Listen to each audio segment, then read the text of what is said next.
One is recognized. Thank you, sir. I rise in support of H.R. 6028, the Legislative Branch Agencies Clarification Act. The bill updates the appointment process for the heads of two legislative branch agencies, the Library of Congress and Government Publishing Office, and creates a new presidential appointment subject to Senate confirmation for the Registrar of Copyrights. And I do want to thank the sponsor of the bill and my colleague on the Committee on House Administration, Mr. Griffith, and Chairman Stile, and to both their staffs for working with us to improve prior versions of the legislation. And I do want to, for the legislative record, I'll probably repeat some of the things that my colleague has said, but the amended bill makes clear that the U.S. Copyright Office, and particularly currently part of the library, remains in the legislative branch, and it protects the Copyright Office workforce. All of them will continue to enjoy the same rights, privileges, and protections they hold today as library employees. That was very important to us. I have long said that the Library of Congress should be appointed by Congress, the librarian.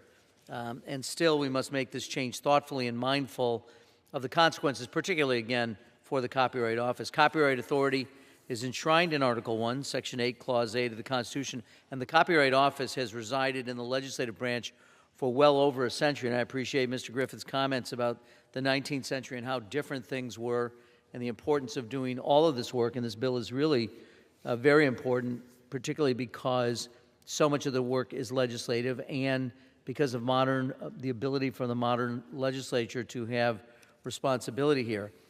All of that should remain within the legislature, remain within the Congress, and that's the intent of this bill. The copyright economy contributes, and this is really something of an astounding figure, more than $2 trillion to our economy each year, supports more than 11 million American jobs, and only with a stable, reliable, and apolitical copyright system will we continue to have the benefits of that economy. The bill helps preserve it at a critical moment for copyright stakeholders and the millions of library users. And I particularly point that out in the midst of the emergence of AI, which uses great many materials for learning that are copyrighted. So these issues continue to be in the public eye, and they'll continue to be important.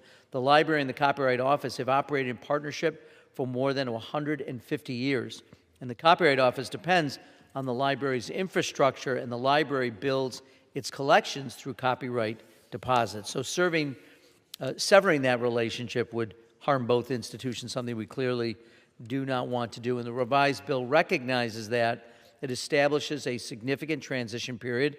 It allows the Copyright Office to continue using library support services and requires the registrar to consult with the librarian before taking any action affecting the library's access to copyright deposits. It safeguards the rights of Copyright Office employees, as I indicated earlier, and keeps the office in the legislative branch where it belongs. And again, I want to thank Chairman Stile and certainly the sponsor of the bill, Mr. Griffith, for accepting these changes, for working in a cooperative, collaborative, and bipartisan spirit. It has taken a little while, but I think the final product is improved as a result of it. So for too long, Congress has allowed its own authority and capacity to atrophy.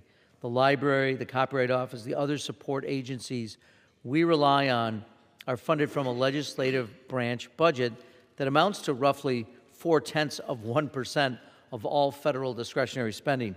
If we're serious about legislating on questions as complex, as I mentioned, as AI and copyright, we must be serious about sustaining the institutions that make that work possible. So, there are challenges. I think this was the work of compromise, so there are some changes that I think both sides would have liked to make, but this does ensure that the Librarian of Congress can be hired and fired only by Congress, and does so while preserving both the Library and Copyright Office as the preeminent institutions in their fields. And I urge my colleagues to vote yes, and I reserve the balance of my time.